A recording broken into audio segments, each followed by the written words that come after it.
সাকিবকে নিয়ে আমারও সেটাই, আমিও আশাবাদী যে ইনশাল্লাহ ও খুব শীঘ্রই এবং ও টাইম নিয়ে আই থিঙ্ক যে এক্সামটা দিবে এবং আই হোপ পাস করে আবার গেট ব্যাক করবে। সাকিব আল হাসানের বোলিং অ্যাকশন প্রশ্নবিদ্ধ হয়েছে, পরীক্ষা দিবে চেন্নাইতে যেই ল্যাবে পরীক্ষা দিবে সাকিব আল হাসান একই ল্যাবে আপনি পরীক্ষা দিয়েছেন, আসলে ওই প্রক্রিয়াটা সম্পর্কে একটু জানতে চাচ্ছি। এটা অ্যাকচুয়ালি তেমন কিছুই না, যে রেগুলার একটা প্রক্রিয়া যেটা আছে, যে সেন্সর লাগানো থাকে হোল বডিতে 30 থেকে 40টা ক্যামেরার মতো। আর আমি ওইখানে দিয়েছিলাম যখন তখন T20 ওয়ার্ল্ড কাপ ছিল, সো আমি তেমন একটা টাইম পাইনি। তো আই থিঙ্ক সাকিব অনেক স্মার্ট এবং ও অনেক ইন্টেলিজেন্ট, ও নিজেরটা খুব ভালো জানে কীভাবে এখানে কাম ব্যাক করার জন্য যা যা করার দরকার। আই থিঙ্ক ও সেভাবে নিজেকে রেডি করে দেন এক্সামটা দিবে। আর আমি অনেক আশাবাদী ওকে নিয়ে ডেফিনেটলি, কারণ যারা এর আগে যারা সাসপেক্ট হয়েছে, যেমন আমি, রাজভাই, সোহাগ গাজী, অনেক প্লেয়ার হয়েছে, এমন না যে সাসপেক্ট হওয়ার পর আর কিন্তু ক্রিকেটে গেট ব্যাক করেন, সেটা কিন্তু কখনোই হয় নাই। তো সাকিবকে নিয়ে আমারও সেটাই, আমিও আশাবাদী যে ইনশাল্লাহ ও খুব শীঘ্রই এবং ও টাইম নিয়ে আই থিঙ্ক যে এক্সামটা দিবে এবং আই হোপ পাস করে আবার গেট ব্যাক করবে। ওইখানে আসলে কি কি পরীক্ষাটা দিতে হবে, কিভাবে পরীক্ষাটা হবে একটু বর্ণনা করতেন যে আসলে।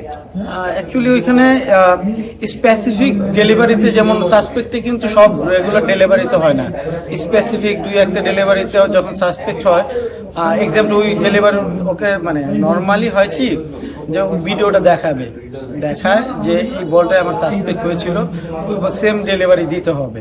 সো এটা এক্সাম দেওয়ার আগে ওইখানে ল্যাবে আগে দেখায় যে এভাবে এই বলটা স্পেসিফিক ডেলিভারি করতে হবে।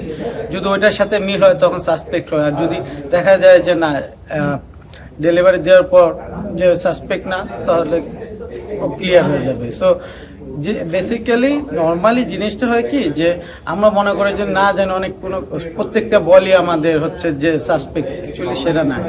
স্পেসিফিক যে ডেলিভারিটা ও সাসপেক্ট হয়েছে, সেম ডেলিভারিটা থেকে যদি ও পজিটিভ হলে তার কাম ব্যাক করবে না, আর নেগেটিভ হলে তো ডেফিনেটলি ও কাম ব্যাক করবে। এই আর কি। আরাফাত সাকিব একটু ভাগ্যবান কিনা, Rangpur Riders global T20 champion আছে এবং ঢাকা মেট্রো খেলছেন NCL এর ঢাকা মেট্রো পরপর 6টা ম্যাচ জিতেছে, ভালো করছে। আলহামদুলিল্লাহ। অ্যাকচুয়ালি রংপুরের রাইডার্সের হয়ে আমরা গ্লোবাল সুপার লিগের যে টিম দিয়েছিলাম, অ্যাকচুয়ালি টিমটা কিন্তু আপনি যদি দেখেন আমাদের ওয়ান অফ দ্য বেস্ট যে T20 প্লেয়ার আমাদের দেশে, সবাই কিন্তু এখানে এসেছে। তো আলহামদুলিল্লাহ এখানে আমাদের বেস্ট ক্রিকেটটা খেলছে, যে যার জায়গা থেকে বেস্টটা 100% জিতেছে। সেই জন্য আমরা চ্যাম্পিয়নশিপ লাখও প্রেফার করছি, যেটা আমরা 5 ম্যাচ করার পর তারপর কিন্তু ব্যাট করে তারপর চ্যাম্পিয়ন। এখানে আলহামদুলিল্লাহ ওভারঅল আমাদের প্লেয়াররা সবাই অ্যাকচুয়ালি যেহেতু ক্রিকেটটা টিম গেম, আমরা টিম ওয়াইজ খেলতে পারতেছি, এর জন্য আমার মনে হয় যে আমাদের এই সাকসেস।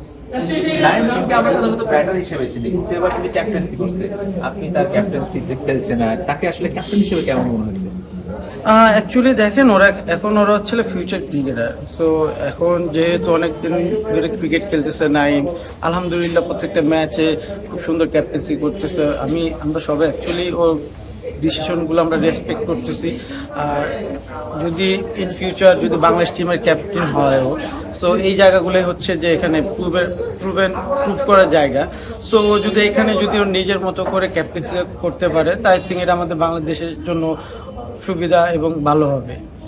আপনি তো একজন অনেক সিনিয়র ক্রিকেটার, তো NCLটা আসলে কিভাবে দেখছেন, আর NCL এ আপনার চোখে আসলে প্রতিভাবান ক্রিকেটার কারা কারা? এই টুর্নামেন্ট আর কি অ্যাকচুয়ালি। সো আমি বলবো যে আমাদের কিন্তু দেশে কোনো T20 কোনো টুর্নামেন্ট নেই, একমাত্র এক্সেপ্ট BPL ছাড়া। সো আমাদের এটা ডোমেস্টিক প্লেয়ারদের জন্য সবাই সবসময় আপনারাই বলেন, যারা রিপোর্টার তারাই বলে যে আমরা পাওয়ার হিটিং করতে পারি না, বিকজ পাওয়ার হিটিং করতে হলে তো আমাদের ম্যাচগুলো খেলতে হবে। আমাদের দেখবেন যে 50 ওভারের ম্যাচে আমরা খুব ভালো টিম, বিকজ আমরা এই ফরম্যাটটা সবসময় ক্রিকেট খেলি।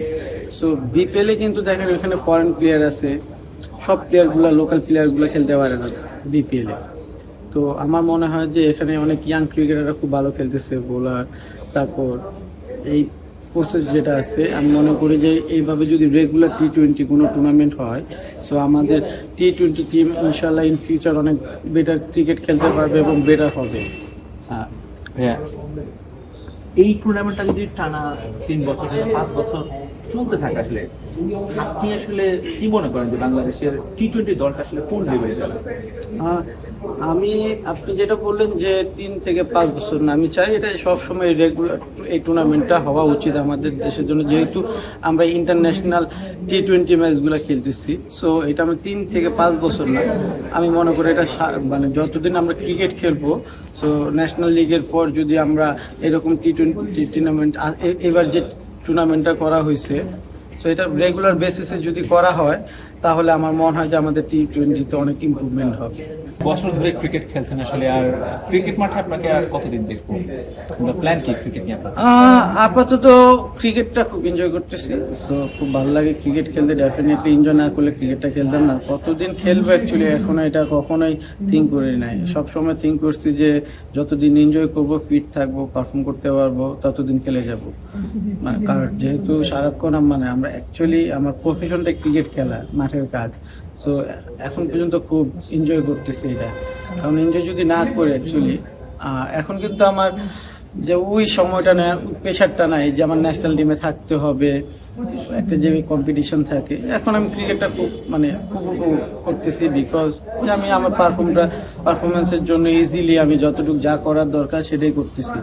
সো দেখি আল্লাহ যতদিন ফিট রাখেন এবং পারফর্ম করান ততদিনই আর খেলবো। আর প্ল্যানিং ইন ফিউচার হয়তো ক্রিকেটের সাথে থাকার ইচ্ছা আছে।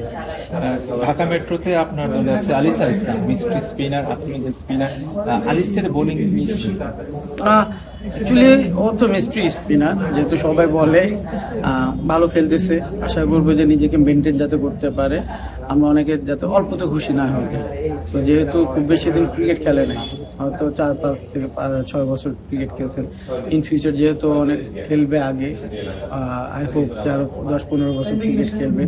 তো আমার সাইড থেকে বা আমার পক্ষ থেকে আমি এটাই বলবো যে নিজেকে মেনটেন করার জন্য ফিট থেকে এবং নিজের স্কিল যে জায়গায় ইমপ্রুভমেন্টের জায়গা আছে, অল্পতে যাতে খুশি না হয়।